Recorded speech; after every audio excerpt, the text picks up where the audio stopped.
Muy buenas tardes a todos. Dionisio Rodríguez de Panamá,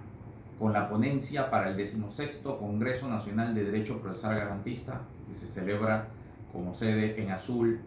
cada 2 años. En primera instancia, agradecer al doctor Adolfo Alvarado Belloso la invitación, al licenciado, al doctor Julio Vélez también por esta invitación, y señalarles, en esta ocasión nos corresponde esta modalidad que nos ha llevado la experiencia por la pandemia a nivel mundial, pero que sin embargo nos acerca y nos hace seguir debatiendo sobre los temas más importantes en Latinoamérica. Ahora con el tema especial, el proceso penal acusatorio panameño, ¿dónde quedaron las garantías? Sí, un tema que puede causar un poco de polémica desde el punto de vista nacional en Panamá, pues ese proceso penal acusatorio que surge desde el año 2008 en nuestra nación como un nuevo proceso garantista, como una nueva forma de juzgar, como un nuevo procedimiento para aplicar esas normas encontradas en la Constitución Nacional y que pueden efectivamente hacer o aplicarse mayores garantías dentro de ese procedimiento penal. Bien, ¿qué ha sucedido hoy al año 2020 con todas las características reales de lo que ha sido nuestro sistema procesal penal acusatorio?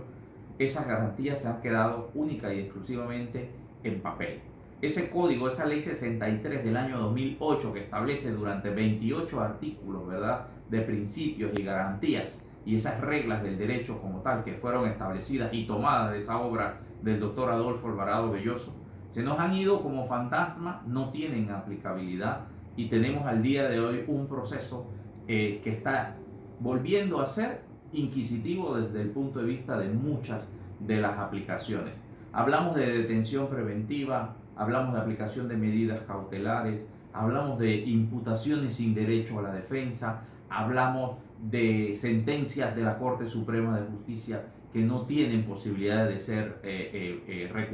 recurridas con todo y que son sentencias condenatorias en primera instancia, por decirlo. Y bajo este concepto nos preguntamos dónde quedaron las garantías. Bien,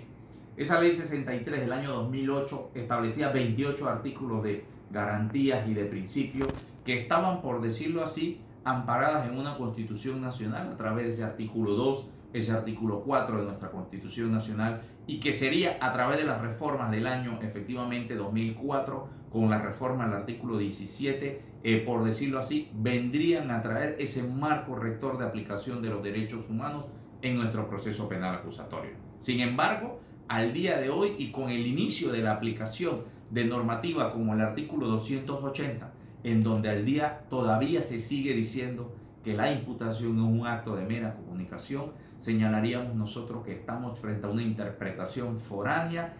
por decirlo así,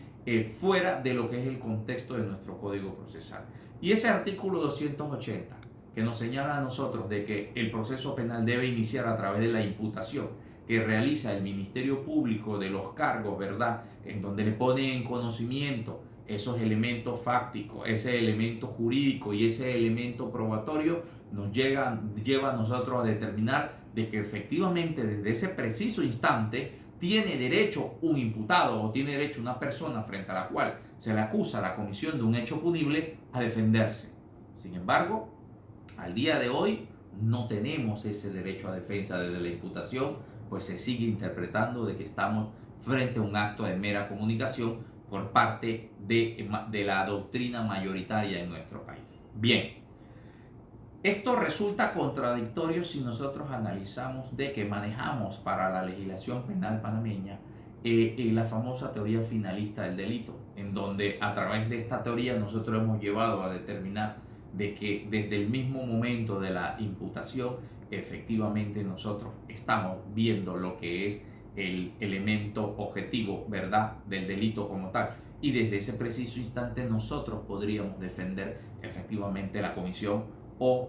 la no comisión efectivamente de ese hecho punible desde el momento de la imputación, lo cual no se da. Bien, de igual forma existen fuera de la imputación, y debemos decirlo, normativa que nos permite señalar de que no se aplica el derecho a la defensa. El hecho de poder tener que ir a una etapa intermedia para poder nosotros determinar nulidades con fundamento en pruebas ilícitas, algún tipo de nulidades que se hayan dado dentro del proceso. Yo creo que nos lleva a Panamá, que mantiene un proceso que fue señalado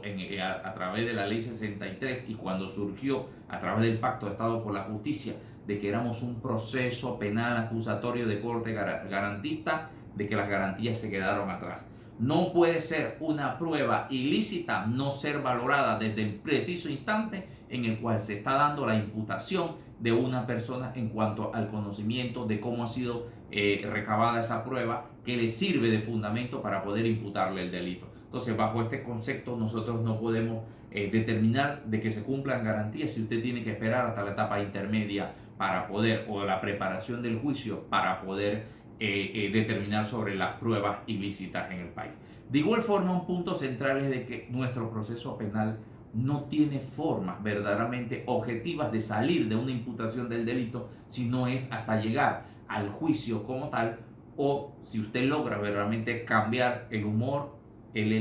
o los elementos objetivos, por decirlo así, de cómo se encuentra el fiscal en cuanto a esa imputación que realizó, porque la etapa intermedia de nosotros es una etapa intermedia meramente preparativa del juicio como tal, y bajo ese concepto será en el juicio oral en donde podemos determinar la responsabilidad o no de esa persona. Pero ¿qué sucede si surgen elementos dentro de esa investigación durante todo ese periodo que deberían de poder ser atacados por parte de la defensa?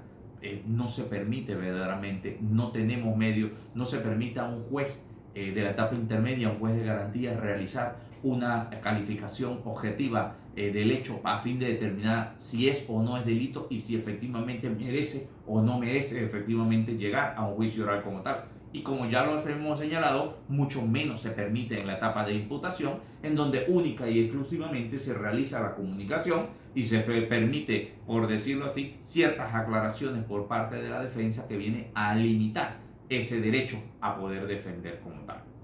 Bien, estos elementos que tratamos de señalar de forma rápida en estos minutos que se nos han pedido para tratar de establecer y llegar al meollo del asunto, cómo ha evolucionado el derecho procesal penal acusatorio en Panamá, hay que señalarlo. Todo esto viene un traste. Fuimos uno de los últimos países en entrar o de tener vigencia de un proceso penal acusatorio. Hemos tomado muchas figuras de Colombia, tomamos figuras jurídicas de Chile y en cuanto a la aplicabilidad,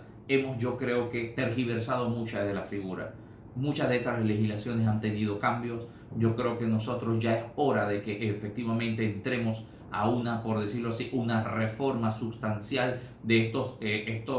por decirlo así, incumplimientos de esas garantías como tal. Todavía tenemos un proceso inquisitivo que sigue vigente para muchos procesos frente a un proceso acusatorio que se pinta como de mayores garantías y que entran en conflicto como tal. Prueba de ello un caso específico en donde un grupo de personas se ven absueltos en primera instancia, se ven absueltos en segunda instancia y llega este proceso a la Corte Suprema de Justicia a través de un proceso de casación en donde, sin haberles permitido efectivamente estar representados en esa audiencia con abogados ni de oficio ni sus abogados particulares, nuestro proceso penal en cuanto a la casación permite que se dé la audiencia y resultan condenados. Su primera condena contra esos hechos que efectivamente se les señalaba, y esa condena viniendo de la Corte Suprema de Justicia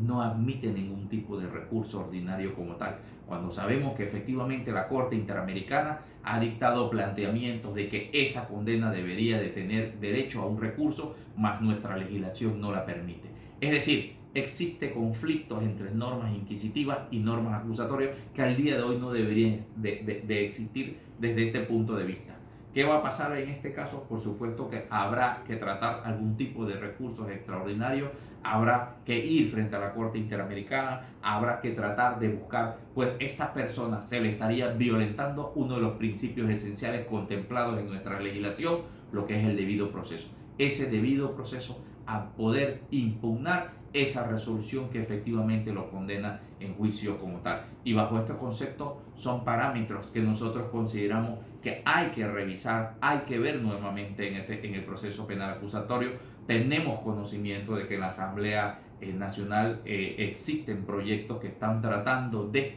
ver los elementos de esta reforma, lo que nosotros consideramos es de que este proceso penal verdaderamente debemos devolver a los orígenes de esas garantías. Esa ley 63 del 2008, cuando se pensó de que efectivamente debemos de tener vigencia esas garantías establecidas en nuestra Constitución. Artículo 17 de la Constitución Nacional, principios esenciales del proceso penal acusatorio como tal. Y yo creo este es el tema que quiero dejar en el debate en este congreso denominado efectivamente procesal, del proceso garantista como tal. Y bajo este